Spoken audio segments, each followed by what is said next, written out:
A'udhu billah minash shaitanir rajim, bismillahir rahmanir rahim. Assalamu alaikum. Je cherche la protection de Dieu contre le Satan le lapidé, de par le nom de Dieu tout clément et tout miséricordieux.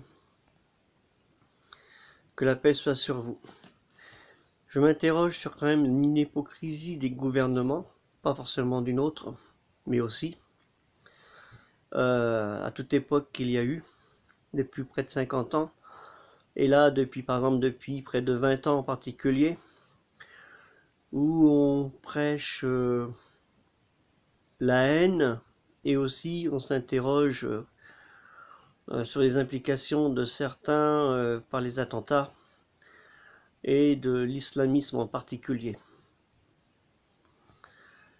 Il est assez intéressant de voir pourquoi des gouvernements qui tractent ceux qui s'appellent des musulmans, enfin les islamistes, ceux en fait qui ne pratiquent pas la vraie religion, qui est une religion de paix, de concorde et de fraternité envers tous. Il suffit de lire bien le Coran, qui s'appelle la récitation, le Coran, la récitation révélée, avec un R de chaque côté en majuscule.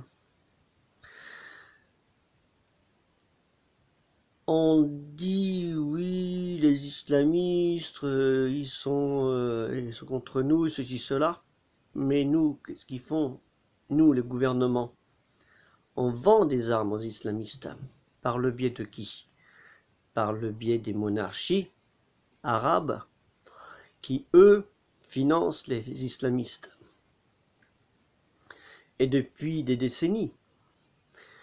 Il suffit, j'ai pas besoin de vous donner les noms, des monarchies ou de certaines soi-disant républiques démocratiques arabes, où la liberté d'expression n'existe pas depuis plus de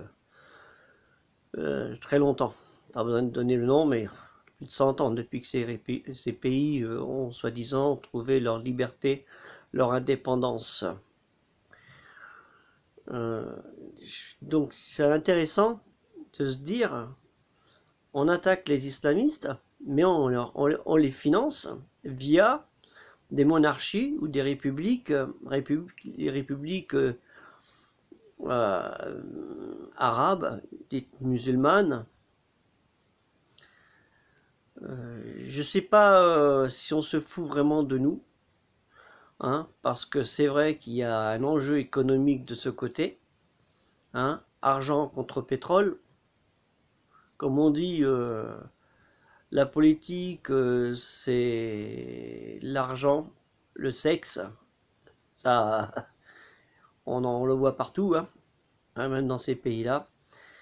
Et plein de choses qui nous sont vraiment hors de notre portée.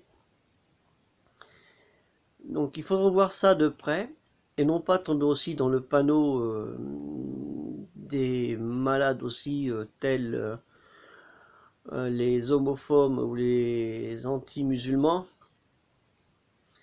qui disent c'est la faute des musulmans qu'on en est là. Mais non, c'est pas la faute des musulmans. C'est la faute de nos gouvernements qui ont mis le loup dans la bergerie et qui se servent de leur loup pour faire leur petit commerce, parce que notre économie a besoin de ces gens-là, malheureusement. Et qui sont les victimes? Eh ben, ce sont les citoyens de ce pays. On pâtit les magouilles depuis des décennies entre des monarchies, des républiques soi-disant démocratiques. Déjà la nôtre, nous sommes dans une république monarchique. N'oublions pas que nos présidents le revendiquent, hein. Ils revendiquent la monarchie républicaine depuis la 5e République, même la 4e. Donc c'est vraiment du foutage de gueule, quoi.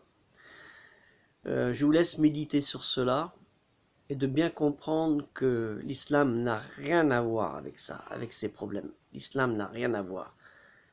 Tout ça, c'est une combine de politiciens, de marchands d'armes, de business, d'argent, pétrole, argent, va de pair. Et c'est comme dans les pays d'Afrique où on dit que la misère est totale alors qu'ils ont les richesses des sous-sols les plus importants qui puissent exister et que ça profite à ces soi-disant républicains, ces pères de peuple comme ils se font appeler, hein, et qui travaillent de pair avec des industriels, des grands patrons de grands groupes européens qui amassent de l'argent, de l'argent, de l'argent au détriment de ces populations et de nous aussi. Je vous remercie beaucoup. Salam alaikum, que la paix soit sur vous.